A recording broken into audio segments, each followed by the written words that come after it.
Yeah, so real quick, I want to say, and this is probably the hardest place to set boundaries, but I set boundaries with my kids. Of course. So my son's like, Dad, I want to make six figures. I'm like, cool. I'm not going to give you six figures, and I'm in a position to do that. But what I continue to think about is if I give my son money, if I die, what's going to happen to him? He's not going to be able to, he's not going to be able to take care of himself. So my thing is, you tell me what you want, and I can show you how to make it. So my son, he told me what he wanted to make. He's about to get married in a year. So I trained my son in the DISC assessment, like thoroughly trained. I don't know, that's my son's stuff. Like thoroughly trained my son. My daughter is a beast at it. So what I tell my son is, this is what I'll do for you. I don't have time to certify everybody. But as people come in, you certify them. You certify everybody online. I give you 50%. I keep 50%. You take 50%. Right? But I'm going to watch you, and you better be sweet with it. Right? So he got access to my man Mustafa, Moose, getting tight work. He got access to Anthony Flynn. Anthony worked with him. He got access to CJ. I mean that. He has access. I don't owe him to let CJ talk to him. Like, I don't owe him that. Like, CJ charged people. So just because he's your uncle, you don't get to go to him for free. But I've given him access to the people who helped me blow up. And then it's like, yo, how much you trying to make? Dad, I'm trying to make an extra $5,000 this month. Or that sounds like 10 certifications. So you're going to have to get on the phone, right? So I got some D1 schools that are like, yo, we want you to come train us. Bro, I don't got time. The kind of money they pay and trying to be funny, you ain't got $50,000 an hour from me. I told my son, the university called me, D1 program, they want it. We're going together the first time because they want to see me. Then after that, you go in and you work with them on a regular basis, right? And if you could put me on the screen because I'm available in my hotel room, I'll get on the screen while you're local. But you learn to dish like the back of your hand. My daughter, you learn like the back, and we'll start a family company. Does that make sense? So can I give him 50 grand? I'll be spoiled and killing him. But I'm giving him a skill set because at the end of the day, it's just not about the meat you eat when you hunt. It's about the confidence you get when you can go hunt, when you can actually go out as a lion or a lioness and catch that. There's a pride in not just making money. There's a pride in the process of the money. All right, so do me a favor. Nobody that you close to, you should just be cashing them out. Didi, the only person I'm just cashing out. All right? And for real, she deserved it. She was with me when I was 16, homeless, whatever. So she's the only person I'm cashing out. I love my daughter to life, but I tell my daughter, how much you want to make? All right, good. This is how many clients you will have to get. And guess what? I'll bring the clients in, and you're going to have to take care of them. Does that make sense? And that's hard because my father wasn't in my life, and because my mother, I felt, let me stay in those abandoned buildings. I had to be careful because it was easy for me to overcompensate because my father wasn't in my life and do more and even feel guilty because my son, he ain't stupid. He'll be trying to make me feel guilty like, Dad, you spoke. I'm like, bro, sit down somewhere. You can earn as much as you want, but you're not in high school no more. I'm not giving you anything. Does that make sense? And that's a hard boundary because it's family. Yeah, no, that's good. I want to transition. One of the things that I learned from Ian as we're talking about the 1%, right? We're talking about getting to that 1% lifestyle mindset financially in your health, whatever it is. One of the things, E, that I say from even early on, and I love it. I can't remember what I tweeted. I don't ever tweet, but every once in a while I have a deep thought run through my head and I'll tweet something from E's account. But I said, everybody's focused on the success, but not the sacrifice, right? And so the sacrifice, really was the routine for us early on. And so, like, I know what this looks like now, and you guys see E and the NBA stuff and the NFL and all the, fancy, sexy stuff, but a lot of people don't see the routine and the sacrifice that it took to get here. Yeah. So one of the things, and I think, again, success leaves clues. You told me one of the first things was multiple streams of income, and that the 1% wake up at a certain time and they have a certain routine. And you got a chance to sit with Warren Buffett, who is, I don't even know what percent that is. That's not even a percent. That's the 0%. Y'all look for the 0% conference 2030. All right, that's just when you just balling so hard you're not even in a percentage.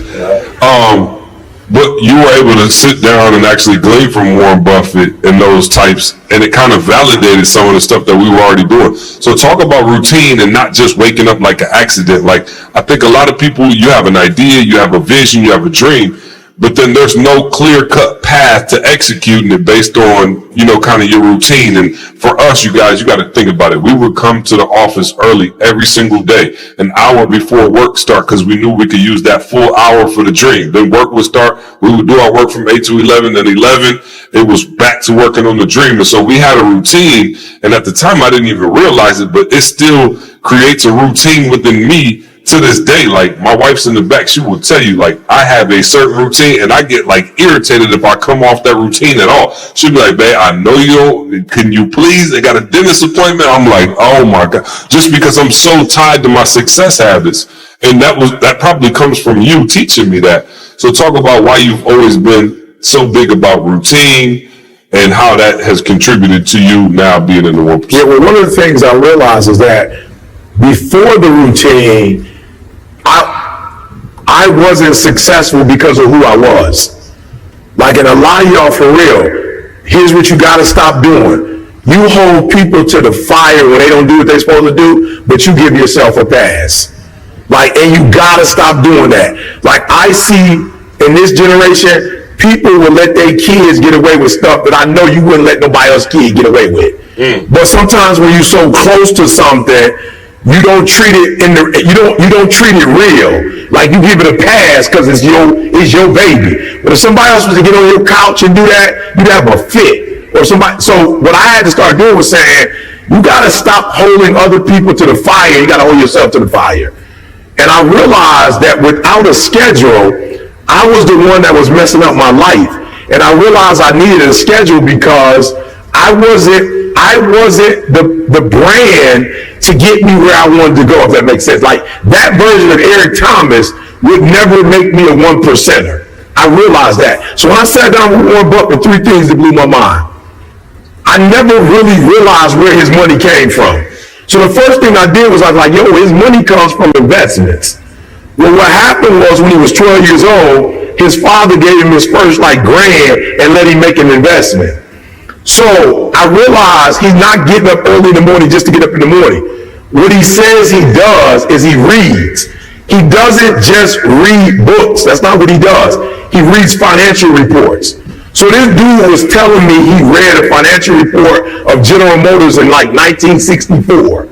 And I'm thinking, like, why would you be reading, it's 2000, whatever it was, 14, 15, I don't remember what year it was. It wasn't the 60s. But to his point, he was reading the document, the financial, listen to me. He's a financial genius. What was he reading? Finances. For real, y'all be coming up to me like, yo, E, what you reading? Why? You trying to be a motivational speaker? You trying to be the next Martin Luther King? You trying to be the next Mother Teresa? Why are you trying to read what I'm reading? Like, what are you trying, like, you trying to impress somebody? Why are you reading what I'm trying to read if you're not trying to be me? He was not reading Mother Teresa. He wasn't reading about leaders. He was reading a financial report from 1964 General Motors. Why? Because General Motors had one of their successful financial years in 1964. And so he was looking for the clues of what were they doing specifically in 1964 that can be duplicated in 2014. That's what he was looking for. So a lot of you getting up early because ET get up early, but you getting up early for no reason. You just up early, right? I'm not trying to be funny, right? So, and I've had this conversation before, right? So when you get up that early, guess who else gets up that early? Like, people who work out. So I'm with Rochelle, and I be going back and forth with Rochelle, and Rochelle be hitting me up like, E, what you doing? I just had to say to Rochelle, like, Rochelle, I ain't trying to be funny. I'm not on what you on. Like, I'm working out to be healthy. You get paid. You're going to have a different intensity than I have. You making money doing it. I don't make no money when I work out. Like, ain't no money being made. So I'm going to give it 30 minutes and I'm out. You know what I'm saying? Like, I'm not about to be sitting here working out for an hour and a half. She's like, I'm on the bike now. I've been on for an hour and a half. How long you been on? I'm like, 29, 29, 30 seconds. 30, Bob, I'm out, Rochelle. That's it for me. Why? I don't put a lot of emphasis in working out because I don't benefit financially from that. You understand what I'm saying? So I put a lot of emphasis in leadership. I put a lot of emphasis on the DISC assessment. I'm a personality guy. I change people's professional and personal life. That's what I do. So be careful that your routine is pointing to where you're trying to get to and you're not wasting time. So I'm looking at Warren Buffett. He says he reads 6 hours a day. He reads financial documents 6 hours a day. That's the first thing he does. 7 days a week, 6 hours. But watch this. You go, ooh. But watch this.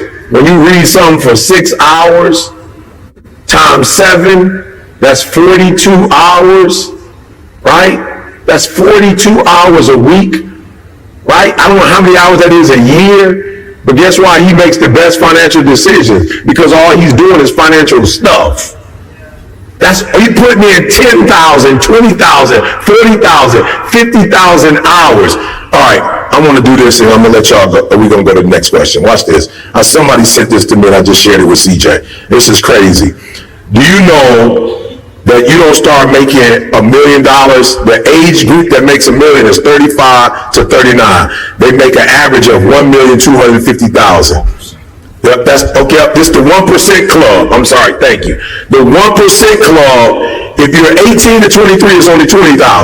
If you're 24 to 29, it's 80,000. If you're 30 to 34, it's 400,000. If you're 35 to 39, it's 1,250,000. Watch this.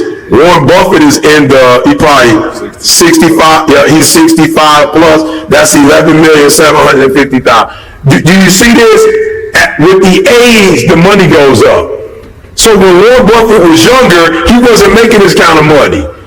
But when he started hitting 40, 50, that's when he started blowing up as a 1%er. So what I'm trying to tell you is what happened.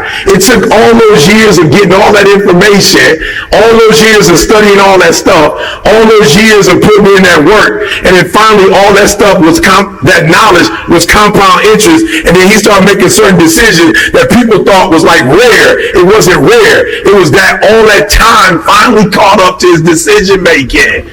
He became finances. So every move he made was all these years of studying and then boom. So what a lot of you doing wrong, to CJ's point, if you're gifted in 3 areas, then that means you're going to have to get 30,000 hours just to be like basically a master. But what if you did one thing and got 30 hours of information in just that one area? You guys got 10,000 in 3 different areas. So while you got 10,000, I got 40, 50,000 in one area. What? Speaking. And guess what the DISC is? The DISC is still going further into personalities. It's still the same exact thing. So I'm putting more hours on top. So the routine is important because eventually it's going to make you a beast in one particular area. That's why you need a routine, because you can't trust yourself not to get off track. That routine is going to keep you on track and make you a 1%er. I'm going to need you to be real. Some of the stuff's going to hurt today, but it's okay. One of the things I'm starting to realize is there's a small group of people that's really living the American dream. They're selling you some good information. They're not showing you how to execute on those. All I'm saying is, as we move forward, we can't help certain things, but we're not going to sabotage ourselves. So I'm going to show you why they execute and why you don't. But more of us could be living whatever life we want. But what they didn't show you is how you were supposed to do that. What I want y'all to start doing for me is having dreams and then give me a couple nightmares to go with the dream. For real, I just want you to make up in your mind like this could happen. Not because I want you to be spooked out, but I don't want you to get hit and you like, I didn't prepare for that.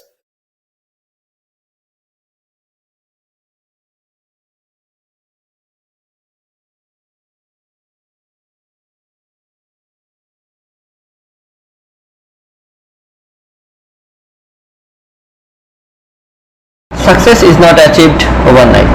It's built through consistent daily actions. It's about adopting the 1% routine, the habits and routines that push you closer to your goals every single day. Are you ready to become part of the 1%? The 1% routine is about doing what others won't. It's about getting up early, staying focused, and putting in the work when everyone else is sleeping. It's about making every moment count. It's about not massive changes. It's about a small, consistent improvements. Imagine improving just 1% each day. It doesn't seem like much, but over time it creates unstoppable momentum. It's the compound effect, a small effect repeated daily lead to extraordinary results. This is the routine of the elite, the disciplined, the relentless.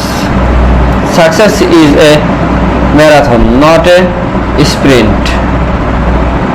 The 1% routine is about patience,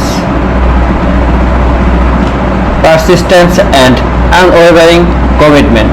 It's about setting clear goals, breaking them into manageable steps, and showing up every day to make progress. It's about the relentless pursuit of excellence. The difference between ordinary and extraordinary is that little extra. The 1% routine is that extra. It's the dedication to self-improvement, the hunger for growth, the discipline to stick to your plan, no matter the obstacles.